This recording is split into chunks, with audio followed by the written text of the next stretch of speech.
Hello everybody, Children's 1001 for Duty, welcome you back to an episode of Banjo-Tooie.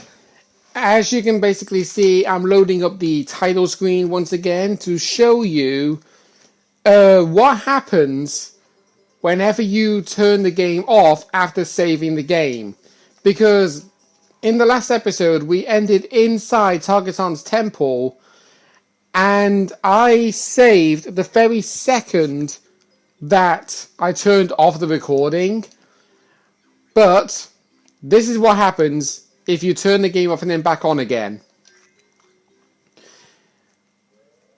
You will always respawn here at the Isle of Hags Jinjo village. So, in this episode, we are... Oh, there's the top of the red Jinjo house to show what's there. We are going to be unlocking a new world. However, I will definitely say there is still one more thing that I want to do in Mayahem Temple real quick. And I recommend you do this as well. Because if you want my best recommendation for 100% completing the game, even though you can't get everything in each world the first time, I highly recommend you get every single note and every single Jam Jars move before moving on to the next world. And the last Jam Jars move, we actually saw it when we entered here as the Golden Goliath. Listen up to what you're told. On the edges you can now hold. Move along with the greatest of ease. Button X to attack with you, please. Yeah, it's pretty hard to actually do like the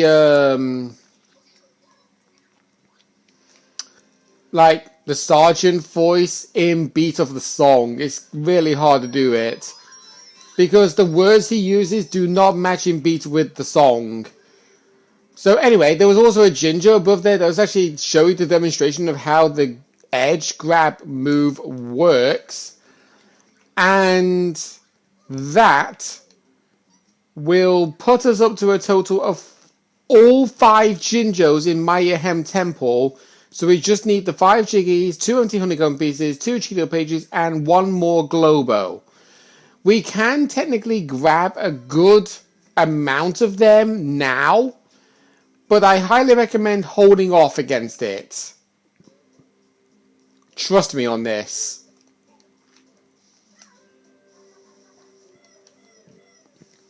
We need 4 Jiggies to unlock the second world, and we have 6. So we're going to go over here and do our next challenge.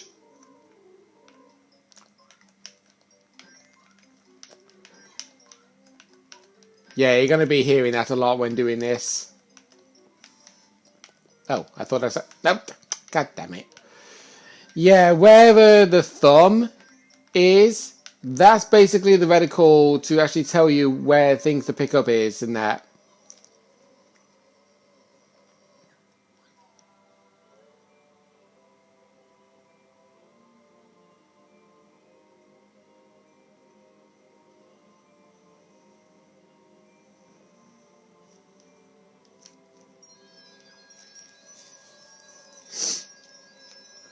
So, as you will probably see in the cutscene, it will actually show you where you need to go, but it doesn't really show you the pathway you need to take in order to get there,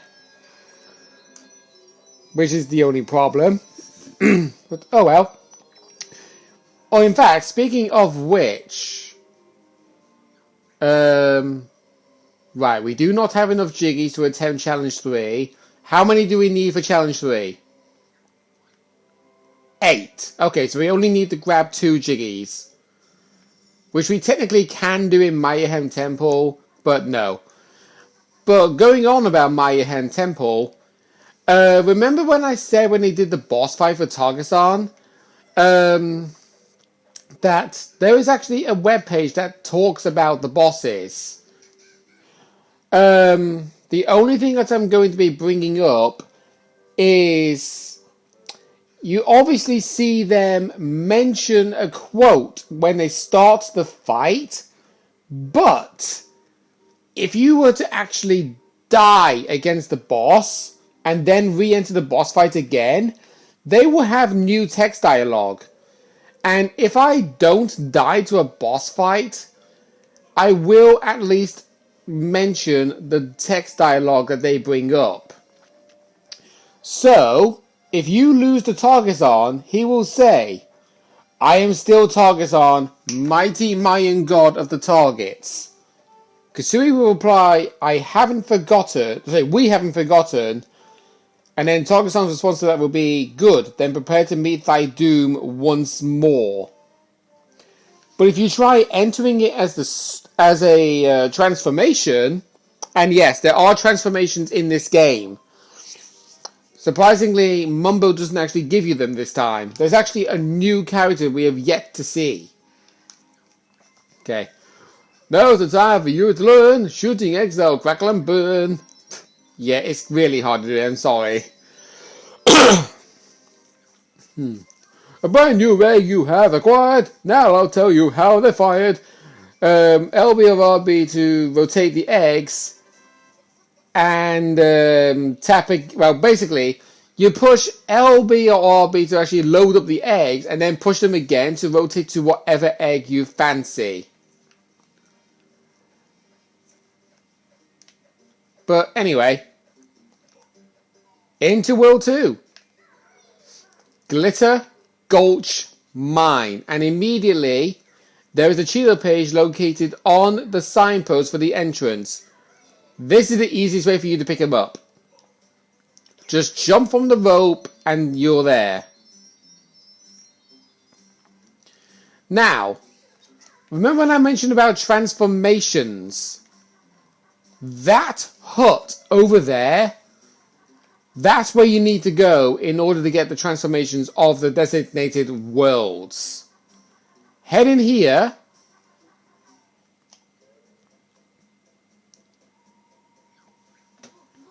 Big heap welcome to Little Bear and Bird. We Humber Wumber, best magic person on island. We heard that Mumber was the best. Not true, Mumber amateur. Wumber best. You bring global magical creature here and it can sort out a transformation for us.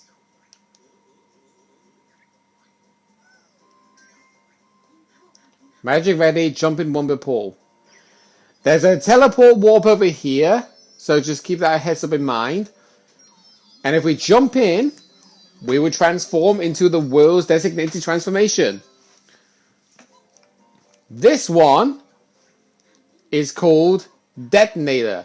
Use the left stick to move and press X for self-destruct attack. Jump back in Wumber pool when you want to be Bear and Bird again. If you do, she will bring up a text box saying that you can use that magical pool as many times as you want without any issue. However, I will honestly say this. If you are in a desperation move, you can use the self-destruct attack. But you will sacrifice a unit of health whenever you do that. So just keep that as a heads up in mind. So the ideal thing about this transformation is you want to find TNT barrels to blow up. I believe there are 4 of them in total. The first one is located right near Humber Wumber's place. Here's the second one. This will open up a passageway for you into the flooded caves. However, you can actually enter the flooded caves another way, but it is hard to do. I would highly recommend you opening up that pathway if you are new to the game. And there is also a warp pad over here somewhere. Yep, there it is. We'll take the warp pad and we'll warp to Wumber's Wigwam. I do kind of question why there is a warp to Wumber's Wigwam here when there is a warp pad right next to the entrance over there. I don't understand why they need like a warp pad by the entrance and inside Womba's Wig when they're right next to each other. But anyway, next place we're going to go to is the fuel storage.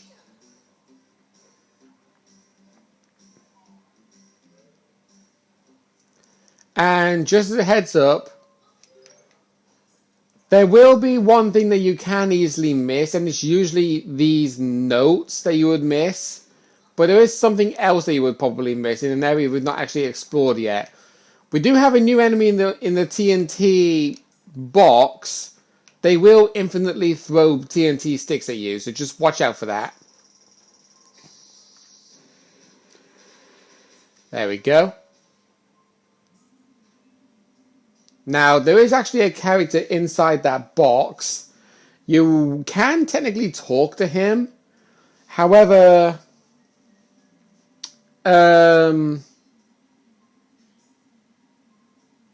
yeah. You probably would think that just blowing up those barrels will actually help that that box's cause.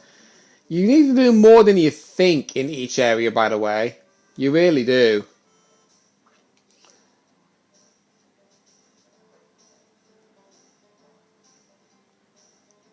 I honestly don't know the name of those enemies, so I want to keep calling them Billy Joe. I really do. I mean, it could be. That could be what their name is. Can't say for definite. Anyway, there's only one more place for us to go as the detonator. And you need to go over this way. Behind this boulder, there is the second globo for this world. Detonator attack. Blow up that boulder, sorry. And then we'll jump in. There's the last TNT barrel.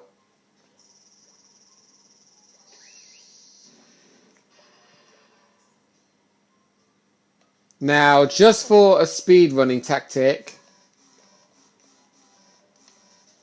Oh, right. You can't use the self-destruct attack when you have 1 unit of health left. But yeah. If you want to get from point A to point B in record time, just kill yourself.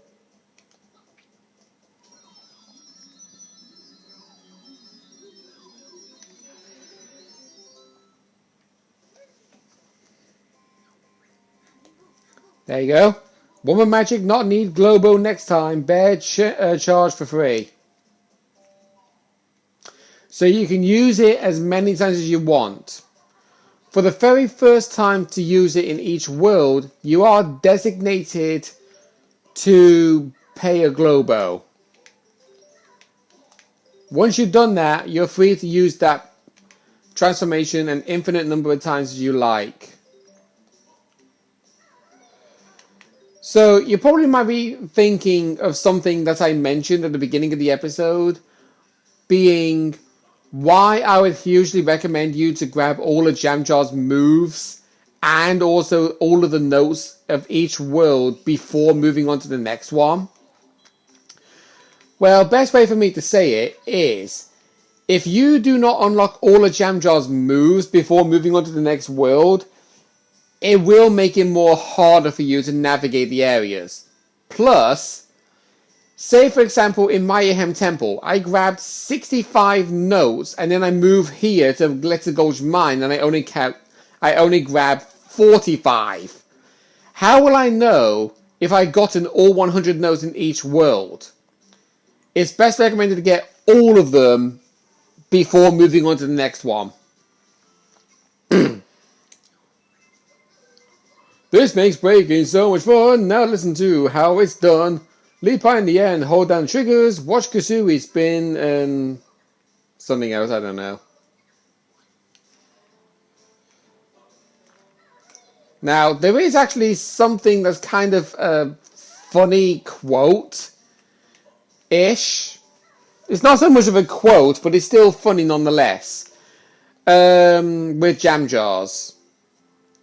If you decide to pay no attention to his speech and just hold A to like make the text go faster, there is a rare chance that a certain something will happen. Right, some more notes over here.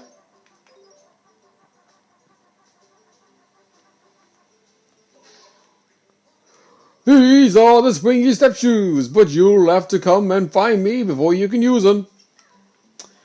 Just keep us a heads up in mind. This cave over here, let's see what's in here. Okay, it's a toxic gas cave. With our new move, we can actually destroy these boulders. This one contains eggs. This one contains an empty honeycomb piece. There's a ginger over there. This one contains feathers. And this one contains a unit of health. Right, what does this say? Oh, whoops. Anything that goes through the grinders will come out in pieces, including jiggies. We'll keep that as a heads up ahead. We will keep that as a heads up in mind. There, I'm talking too fast as per usual. I need to stop doing that. Oh, actually, hang on.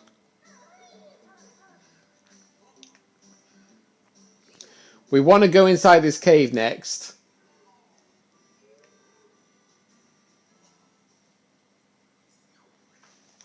Over here, I need your help to help me out of this frightful predicament. Well, who may you be? I'm Canary Mary. They used to send me down the mines to check for gas. If I died, they'd know it wasn't safe. Nice, I can think of more pleasant jobs. They just left me in here. I don't think I'll last much longer.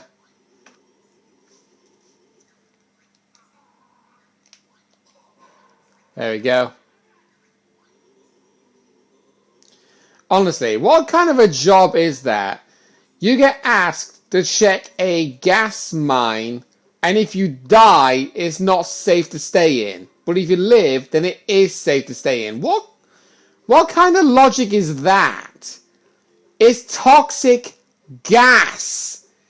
If you breathe in toxic gas, you are known to be surely dead before you know it.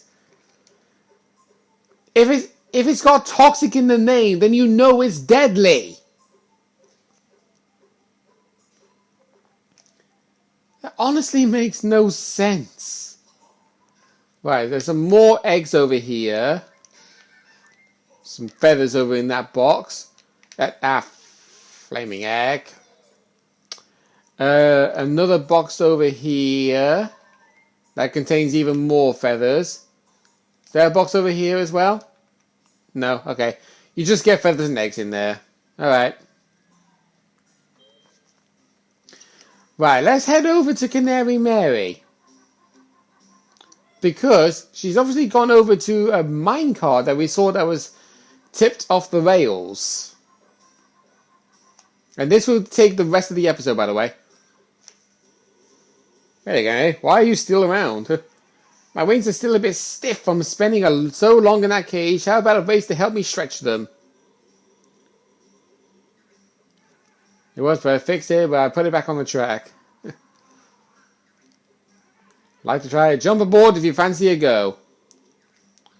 Simply tap X as fast as you can to drive the handcart along. I will definitely say this.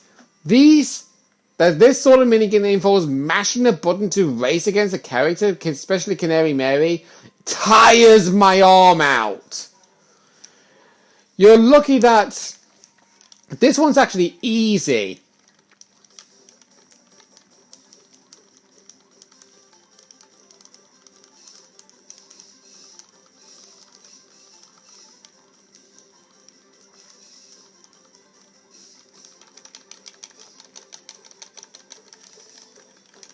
Right, I'm not mashing like the clappers, I'm just basically doing it in beats of banjo going up and down.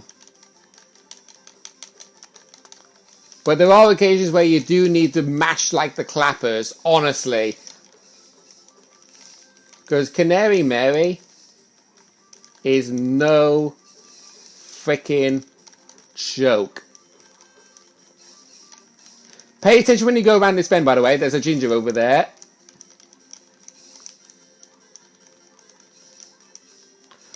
Getting tired. Then again, I'm not really holding my 360 controller in the right manner to actually do this. But, like I said, this race is easy. Ow. That was an arm crack. I think we beat you there, Mary. Well, I guess you can have this shiny thing I found before I got locked in the cage. I can't remember what it is. It's been under my wing for days. Ew, I'm not sure I want it in that case. That was a fine race. Sure. My wings are starting to feel better. How about racing back again? Hop on the cart if you think you can beat me again. I will need to rest my arm a little bit, Mary. Besides, we've gone over the time for the episode, so I'm going to be ending things off. Next time on Banjo-Tooie, I guess we'll race Canary Mary back to the start after picking up this ginger up here and the ginger we saw when we went up this path. I'll just grab this real quick. Oh jeez. Is it? No, it was not there. It was around here. There we go. There we go. So we'll race Canary Mary again in the next episode, alright? See you guys then.